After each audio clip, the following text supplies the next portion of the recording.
आज हम दोस्त, मित्र और फ्रेंड के बारे में चर्चा करेंगे। दोस्त अर्थात जहाँ जो सत्य का मिलन होता है वो दोस्त होते हैं। और हर व्यक्ति विशेष अगर अपने भीतर से अपने आप को पूर्ण रूप से सत्य मान ले, अर्थात ईमानदारी से निभा ले अपने जीवन को, और जिस भी संपर्क के साथ वो रहता है उसके साथ सत्य से करे, तो उसका अपना एक सत्य तो निछावर रहता है उसके प्रति, और निश्चित रूप से सामने से भी उसे वैसा ही सत्य प्राप्त होगा और दोस्ती बन जाती है। ये दोस्त दोस्ती तक, मित्र मित्रता तक, फ्रेंड फ्रेंडशिप तक कैसे पहुंचता है? प्राकृतिक नियम के अनुसार जब भी कोई जीव इस जगत में आता है तो अकेला आता है, और जब भी उस जगत से उसका प्रस्थान होता है तो अकेला ही होता है। मगर जीवन जीने के लिए सभी को वैसे ही जीव की सहयोग की, साथ की आवश्यकता होती है, और मानव के लिए भी ये आवश्यक होगा। सर्वप्रथम मानव जब भी उसका आगमन उस जगत में होता है उसे सहयोग और साथ के रूप में माता पिता और बाकी रिश्तेदार, परिवार के सदस्यों के साथ उसकी जान पहचान होती है, और मानव समाज ने उसे रिश्ता कहा है। जैसे ही वो शिशु बाल्यावस्था से निकलकर अपनी घर की चारदीवारी के बाहर निकलता है तो अपने ही हम उम्र के बच्चों के साथ वो सहज और सरलता अनुभव करता है, और उन्हीं के साथ रहना अधिक समय तक पसंद करता है, क्योंकि उसमें सहजता प्राप्त होती है। और यही सहजता, यही अनजान रिश्ता जो है उसे ही दोस्त, मित्र और फ्रेंड कहा जाता है। और इसी के अंदर उचित और अनुचित दोनों प्रकार के प्रभाव होते हैं। और वही जो बाल्यावस्था का बच्चा जो है युवावस्था में पहुंचता है तो उसकी उन्हीं मित्र और दोस्तों से दोस्ती और मित्रता घनिष्ठ होनी आरंभ हो जाती है। और जिससे घनिष्ठता होती है सिर्फ उन्हीं से होगी कि जिससे उसके विचारों की सहमति होती है। मित्र और दोस्त अनेक हो सकते हैं, मगर मित्रता बहुत कम से, दोस्ती बहुत कम से होती है। ये उन्हीं से होती है जिनके साथ हमारे विचारों का तालमेल बैठता है।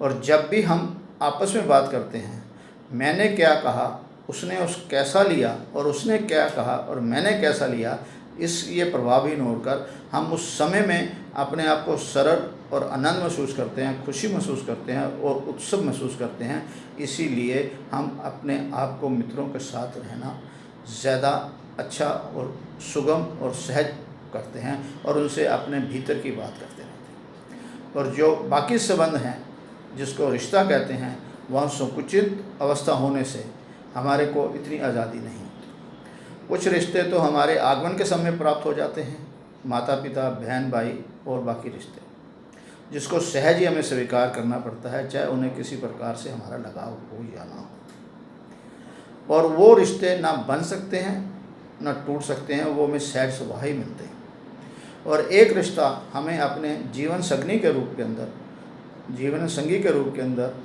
अपनाना होता है, और उसके ऊपर समाज का नियम और राष्ट्र का नियम लागू होता है। मगर एक दोस्ती शब्द ऐसा है कि वो किससे कब किए जाए और कब उससे प्रेरित होकर टकराव की दृष्टि से तोड़ी जा सके, इस पर किसी प्रकार का समाज का, धर्म का, जाति का, वर्ग का या राष्ट्र का किसी प्रकार का भी कानून लागू नहीं होता। ये व्यक्ति विशेष की स्वयं की आज़ादी होती है। और यही कारण है कि हर व्यक्ति विशेष को स्वयं ही सजगता के साथ अपने मित्र को ढूंढना होता है, अपने दोस्त को ढूंढना होता है, और किसके साथ मित्रता और दोस्ती बनानी है और आगे तक चलनी है।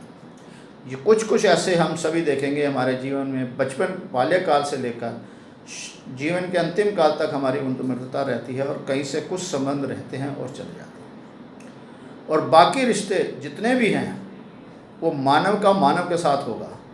मगर दोस्ती एक ऐसा रिश्ता है उसमें मानव नहीं, मानव ने पशु और पक्षी के साथ भी दोस्ती करी है, और सबसे उत्तम रिश्ता मानव ने जो दोस्ती का निभाया है, उसकी जो उसका दोस्त बनकर उसके साथ मित्रता निभाने वाले हैं, वो किताबें हैं जो उसको दिशा निर्देश भी देते हैं और उसको सजग और सरल भी बनाती हैं। अर्थात दोस्ती हम किसी से भी कर सकते हैं, जिसके साथ हमारी विचार की सहमति होती है।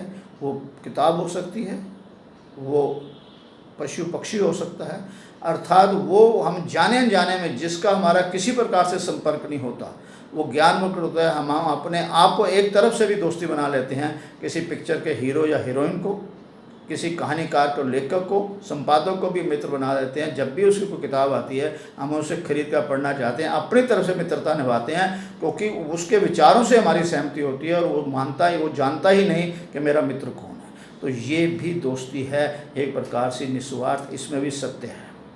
और जीवन के अंदर हम अपनी तरफ से अपना सत्य निभाएं, और हम जब भी किसी के साथ दोस्ती निभाते हैं तो निष्पक्ष और निस्वार्थ निभाएंगे और उससे किसी प्रकार की उम्मीद वापसी में ना रखें। यही सच्ची दोस्ती है। और हम जब व्यक्ति विशेष से उससे वापसी दोस्ती रखते हैं तो उसमें टकराव की समृद्धि आती है। और यहाँ पर प्रकृति नियम है कि हमने निस्वार्थ भाव से अपना फ़र्ज, अपना दायित्व दोस्त के साथ निभाया है, तो निश्चित रूप से जब हमें आवश्यकता पड़ेगी किसी न रूप से सृष्टि है हमें किसी और अनजान को भेजकर हमारा मित्र बनाकर सहयोगी बना जाती है। इसको हम एक उदाहरण से समझेंगे। जैसे सड़क में जाते हुए किसी के साथ कोई दुर्घटना घट जाती है, ना तो उस समय उसका कोई मित्र जानने वाला, ना उसका रिश्तेदार कोई संबंधी उस वहाँ होता है, मगर वहाँ सड़क पर जाने वाले अनजान व्यक्ति उसको सहयोग देते हैं। ये प्राकृतिक नियम है, क्योंकि मैंने भी निस्वार्थ होकर किसी के साथ अपना दायित्व, मानव का दायित्व निभाया है। और यही प्रकृति का नियम है कि जब भी मेरे साथ कोई ऐसी घटना होगी, प्रकृति निश्चित रूप से किसी न किसी को मेरे सामने सहयोग के रूप में खड़ा कर देगी। अगर हम इस नियम को पहचानने और जान लें तो हम हर एक के साथ दोस्ती करने में, मित्रता करने में अपनी तरफ से सत्य को निभा पाएंगे। और उसका सत्य जब मिलता है तो ये दोस्ती गहरी हो जाती है। दो सत्य मिलकर दोस्ती बनती हैं।